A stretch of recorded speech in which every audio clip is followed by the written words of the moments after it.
If your Dell Vostro 14 keeps crashing with a blue screen, this video explains effective ways to troubleshoot and fix common Windows blue screen of death problems. So whether you're performing updates, you're getting an IRQR not less or equal message, K-mode exception not handled, kernel data in page error, a lot of errors pertain to this problem, and we're going to go ahead and jump into what should hopefully be a pretty straightforward process, guys, and we're going to go ahead and jump right into it. So first thing I'd recommend doing would be to actually go ahead and boot to the troubleshooting utility on Windows 11. So if you do a hard power off 3 times in a row, Windows should automatically attempt to launch the startup prepare utility. And if it doesn't find anything, it will give you the option to select advanced settings, in which case it will take you to a screen that looks like this.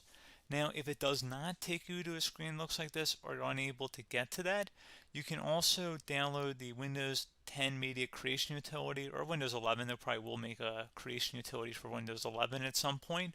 And it doesn't really matter, you can actually run the Windows 10 utility on Windows 11 as far as I'm aware. And you should be able to run the troubleshooting utilities built in within it. So you just would go ahead and download it to an ISO file and then burn it to a DVD or USB. It'd have to be about 4 gigabytes or more. It couldn't be a small USB flash drive, and it couldn't be a CD. It'd have to be a DVD. And then you'd boot your computer from it. So depending on the computer manufacturer, you'd have to tap a different key on your keyboard in order to launch that menu, in order to select what boot drive you want to go off of. So it could be anything between the escape key, F2, F8, F12, for example, and those are the function keys on the top of your keyboard. So you may have to just do a little bit of trial and error. Shouldn't take you more than a couple minutes. Googling it would probably be best before you even begin. But anyway, we're ready to go ahead and jump right into it. So we're on the choose an option page. So these will look very similar whether you're booting from it directly within Windows itself, or if you're plugged in a USB flash drive with the media creation utility installed and you selected the recovery option.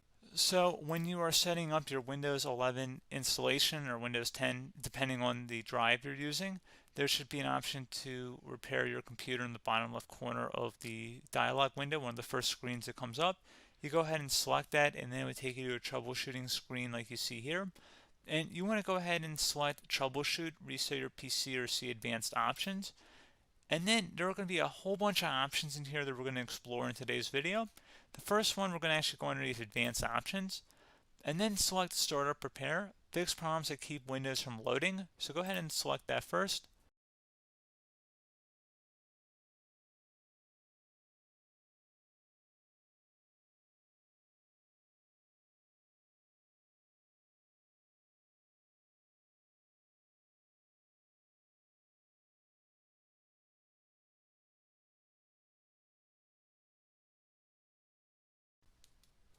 Okay, so you can see it could not repair our PC. That was our first option we could try. Something else, if we go back into advanced options here and then select troubleshoot, we're going to go underneath advanced options again. You can go ahead and actually access safe mode by selecting startup settings. And then if you select the restart button, you have the option on the screen select safe mode with networking, which will give you a key on the screen. It'll tell you which key to press to enter that. I believe it's the F7 key. It'll do that for you. I'm not going to go over that in today's tutorial because I don't really want to go into safe mode, but you're more than welcome to attempt that by going into here and then selecting restart. Again, it'll launch another screen. It'll say what key do you want to press, and it'll give you like 7 or 8 different options, and you want to select safe mode with networking. There's also an option for a command prompt too, but that's going to be something we're going to cover later in this video, and we don't even have to go through that in order to access it. So that's why I'm not going to really push for that, because unless you know exactly what's causing the problem, you probably don't need to go into safe mode. Unless you're trying to recover files, in which case then you definitely can go into safe mode, but we're trying to actually recover our computer here. So I hope that makes sense. Something else we can also try here as well would be to uninstall updates, remove recently installed quality or feature updates from Windows. So if you go ahead and select that, you can uninstall the latest quality updates, which generally is the more day-to-day updates. Feature updates are the less regularly released ones, like the big ones.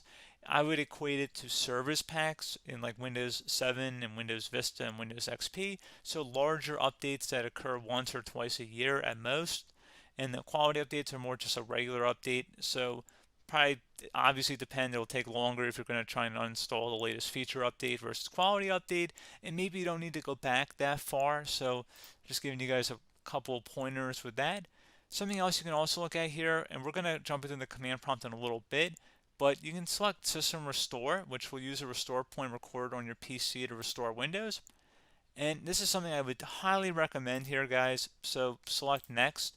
Assuming you have a restore point saved on your computer, you go ahead and select the most recently created one, and you'll select Next, and then you'll select the drive. You shouldn't actually have to select the drive. You can scan for affected programs, but we're going to keep it all default here, and then we're going to select Finish. So once started, System Restore cannot be interrupted. Do you want to continue? I think we're going to select yes. I don't think we have anything better to do on our computer right now, so just give it a moment here to initialize. It will take a couple minutes to run, obviously depending on how large your hard drive is and how much is saved on the System Restore point. So just give it a couple minutes here.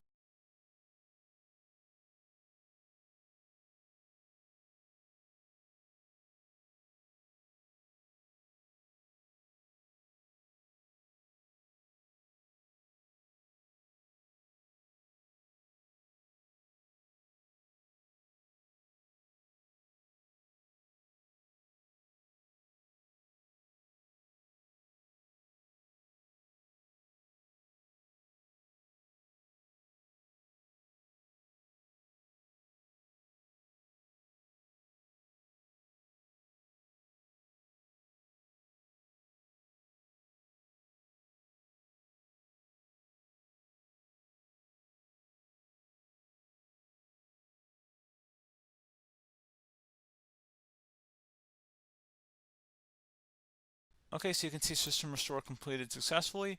The system has been restored. Your documents have not been affected. Click the Restart button to restart your computer. Go ahead and select Restart.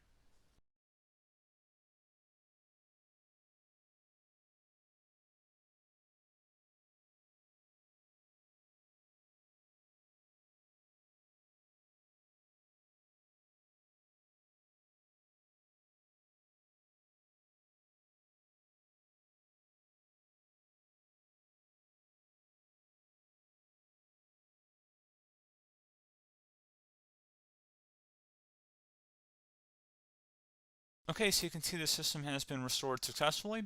We're going to go over a couple different methods in addition to that if that did not work. So I'm just going to pause the video and we're going to start back on the recovery screen that we started with. Okay, so a couple other things we can try here too. If you go back into Troubleshoot, you can select Reset Your PC, let you choose to keep or remove your personal files and then reinstalls Windows. You can select to keep my files, which will remove apps and settings but keeps your personal files.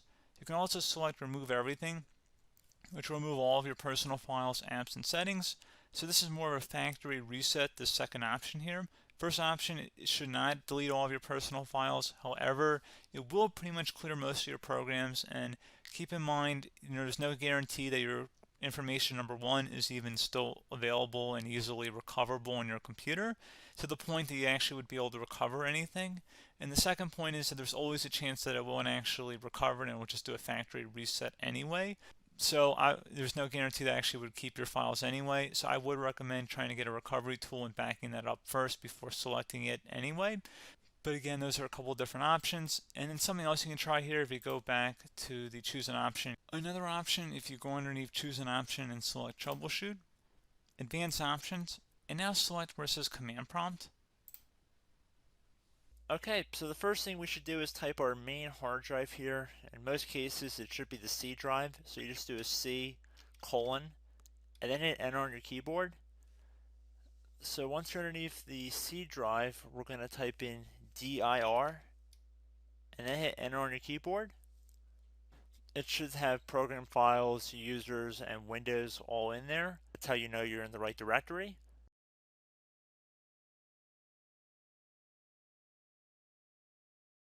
In some cases, it might be the D drive as well, so just keep that in mind.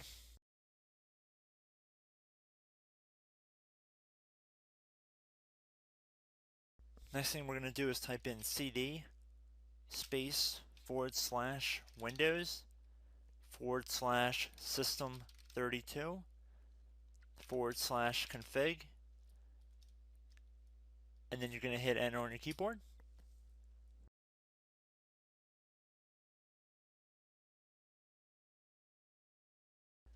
So now you're going to type MD space backup. If you've seen other tutorials, it might also say to put down MD backup. That's because the backup name is pretty common when you want to back something up. So you can name this whatever you want, doesn't have to be backup. So if you've already made a backup folder in the past, you could do backup 1, for example. So once you're done setting the name you want the backup to be called, hit enter on your keyboard again.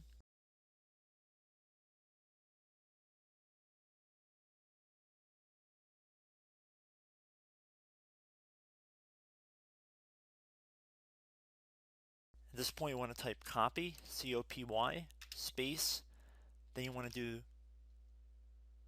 the star symbol above the 8 key, then do a period or a dot, whatever you want to call it, then another star sign, and then another space, and then type backup, and then hit enter on your keyboard.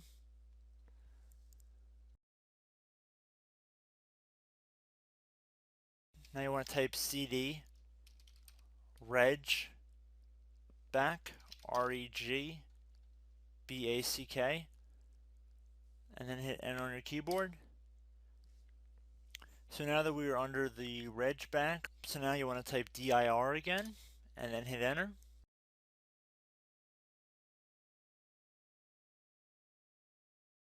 So now at this point we're going to type copy again. So copy, space, star sign,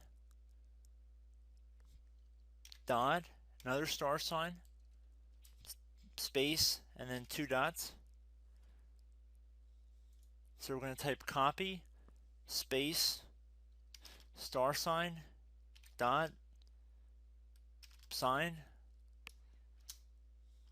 star sign, dot, dot, and then hit enter on your keyboard again. So for overwrite, you want to overwrite all. So type A on your keyboard, so capital A, and then hit enter on your keyboard.